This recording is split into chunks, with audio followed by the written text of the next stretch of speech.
Pagi semuanya, Assalamualaikum. Kita lanjutkan ya materi kita.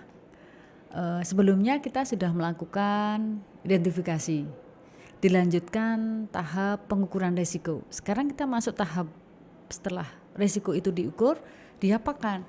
Tahap selanjutnya di sana adalah menangani resiko tersebut, karena sudah tahu ini resiko perusahaan ini adalah ketika nyimpan gula, nyimpan produk jadinya, nyimpan bahan bakunya, atau resikonya adalah stok bahan bakunya ketika dikirim lambat. Nah, itu adalah bagian daripada yang dikatakan di sana proses identifikasi sudah dilakukan, kemudian pengukuran sudah dilakukan. Di mana ketika kita punya bisnis ayam, seperti contohnya yang terkenal salah satunya di Solo, Sukoharjo dan daerah lain itu adalah ayam Bakarto. Nah, orang ayam Bakarto itu dari waktu ke waktu karena pengunjungnya semakin banyak, otomatis permintaan untuk membeli ayam Jawa itu semakin tinggi. Tapi karena ayam Jawa itu bukan ayam yang dikasih pakan yang sifatnya di sana itu pakan instan, tetapi harus pakan yang lebih alami, sehingga memang lebih sulit. Akhirnya perkembangannya di sana tidak semudah dengan ayam boiler. Nah, contohnya seperti itu. Sehingga sekarang kita akan menangani.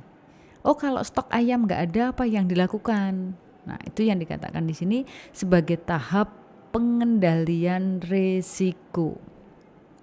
Nah, pengendalian risiko itu apa sebenarnya? Apa itu pengendalian risiko? Nah, pengendalian risiko di sana itu adalah menangani kemungkinan risiko yang sudah diidentifikasi dan sudah diukur. Di mana identifikasi itu bisa dilakukan dengan dua cara. Cara yang pertama adalah atau pendekatan yang pertama dengan pengendalian risiko atau risk control. Kemudian yang kedua adalah dengan pembiayaan risiko atau risk financing. Nah, kita akan belajar satu persatu apa itu risk control atau pengendalian risiko dan apa itu risk financing. Pengendalian risiko itu adalah suatu tahap di mana perusahaan akan menangani kemungkinan kerugian tapi ditangani sendiri, tidak melibatkan pihak eksternal, contohnya asuransi. Jadi apapun ruginya nanti kita tangani sendiri. Nah, disitulah yang dikatakan di sini sebagai risk control atau pengendalian risiko. Nah, pengendalian risiko ini tujuannya apa? Tujuannya di sana adalah menghindari risiko. Sehingga nanti ketika sudah dikendalikan, risiko berikutnya yang serupa tidak akan terjadi, maksudnya gitu. Terus kemudian di sana itu juga bisa sebagai tahap pengendali kerugian. Karena kalau tidak diketahui sejak awal, tingkat kerugian itu bisa semakin bertambah. Kemudian hal yang lainnya juga harus ada pemisahan. Ketika kita sudah melakukan sebuah manajemen, terutama di sini manajemen risiko, ya harus dipisahkan, jangan di sana disamakan. Maksudnya pemisahan di sini adalah memisahkan antar bagian. Ketika kita masuk ke tahap ditanya tadi, dipisahkan. Oh, ini posisinya adalah di produksi, posisinya di marketing, posisinya di keuangan, posisinya di sana di SDM misalnya gitu.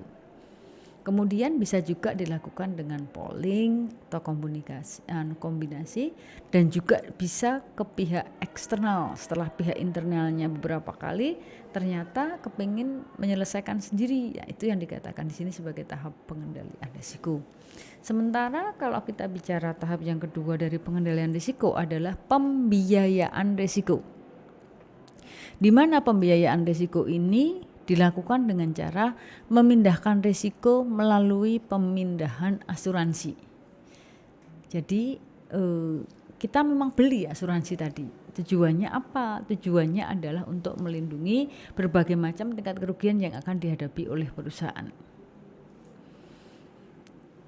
Kemudian cara mengendalikan kerugian murni. Ketika kita tahu bahwa risiko terbesar di sana itu adalah hak milik, berarti hak milik itulah yang harus segera asuransikan. Jangan-jangan nanti terjadi kebakaran, jangan-jangan tiba-tiba di sana ada angin puting beliung dan lain sebagainya.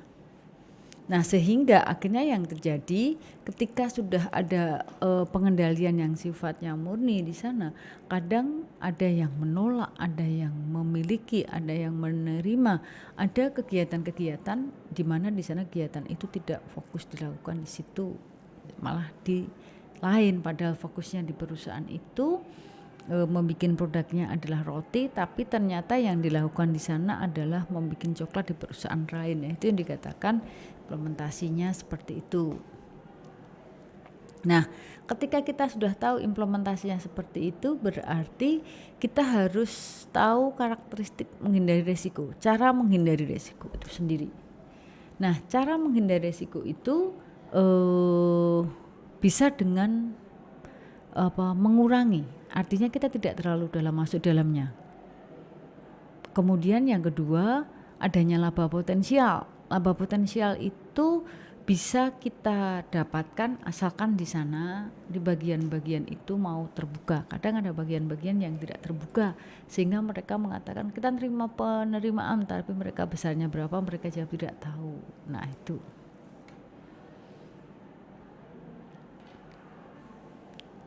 Tahap berikutnya di sana itu adalah kita akan melakukan pengendalian internal yang sifatnya di sana khusus yang berkaitan dengan rugi, loss control. Ketika kita sudah mengetahui adanya loss control, berarti di sana tujuannya adalah merendahkan daripada kans untuk terjadinya kerugian. Karena kita sudah tahu bahwa yang ada di sana itu adalah ruginya itu adalah karena penyimpanan, berarti penyimpanannya yang harus diperbaiki, kan gitu maksudnya. Kemudian juga bisa karena parah. Kalau sudah parah ya hanya ada dua, di parah sekali ya maksudnya di sana ruginya itu ya tadi ketika kita memang melihat parah berarti jangan ditanggung sendiri deh gitu. Caranya bagaimana? Ya ikut asuransi biar nanti yang menghandle di sana itu adalah pihak asuransi. Kemudian klasifikasi dari tindakan yang dilakukan itu adalah intinya di sana itu mencegah jangan sampai terjadi, dicegah. Karena dengan mencegah itu masih lebih mudah daripada nanti sudah benar-benar jadi. Nah, apa yang bisa kita lakukan ketika kita ingin meminimalisir risiko? Yang pertama dengan minimization program, yang kedua dengan salvage program. Apa itu minimization program? Minimization program itu adalah program yang dijalankan tetapi di sana keuntungannya itu tujuannya itu adalah menyelamatkan orang yang masih hidup, terutama orang Jepang. Jadi tidak kemudian di sana itu dipampatkan tiba-tiba, tidak, tetapi di sana ada hal yang diperjuangkan. Misalnya tindakan memadamkan api. Nah, memadamkan api itu bukan semata-mata nanti apinya padam, tapi yang lebih esensi barang-barang yang ada di pondok tersebut tidak ikut ke bawah, misalnya gitu. Kemudian yang berikutnya adalah salvage program. Kalau minimization program mengurangi, kalau salvage program itu adalah menyelamatkan. Kalau tadi kemungkinan ruginya banyak karena pencurinya banyak, ya jalan satu-satunya di jalan yang lainnya yang dilakukan di sana itu tidak kemudian hanya menghadirkan satpam, tapi di sana juga harus ada CCTV. Nah, salvage program ini adalah menyelamatkan. Misalnya sudah terjadi kebakaran, dari kebakaran yang terjadi itu puing-puing yang di sana selain diselidiki juga dicari kemungkinan masih ada barang dari apa yang ada di situ yang masih bisa diselamatkan. Sama juga ketika terjadi Titanic, seperti kemarin terjadinya kapal selam yang tenggelam di laut Bali itu. Nah, sampai sekarang pun kita juga belum tahu apakah di sana itu sudah diangkat atau belum. Nah, sekarang teknik pengendalian kerugian yang pertama itu bisa menggunakan pendekatan engineering. Di mana pendekatan engineering itu bersifat sebab-sebabnya adalah bersikap filsafat, fiskal dan mekanikal. Artinya apa? Bahwa ketika yang rusak itu mesin, berarti kita bisa melakukan pendekatan secara mesin ini tadi. Apa itu? Misalnya tadi dikatakan di sana perusahaan punya banyak sekali armada. Nah, armada-armadanya tadi harus dilihat apakah itu armada ketika dibeli dalam keadaan baik atau tidak, pemiliknya jelas atau tidak, kayak gitu. Sementara pendekatan yang berikutnya, kalau ada pendekatan engineering, berarti ada pendekatan human relation. Dari mana sih sebenarnya kapal tenggelam itu? Kenapa kok Titanic yang kala diresmikan sebagai kapal terbesar di dunia, termewah, tapi ternyata gagal? Nah, ini yang dikatakan di sana, kita harus melakukan pendekatan secara human yang sifatnya di sana langsung. Kenapa?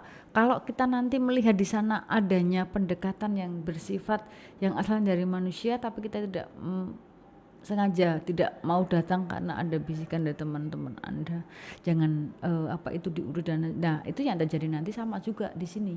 Sehingga pendekatan human relation ini lebih menekankan tingkat kekeluargaan, maksudnya gitu. Jadi setiap masalah yang ada di sana dibicarakan terlebih dahulu, baru nanti di sana ditemukanali cara menyelesaikannya. Begitu? Terima kasih. Nanti kita sambung lagi untuk materi berikutnya. Assalamualaikum.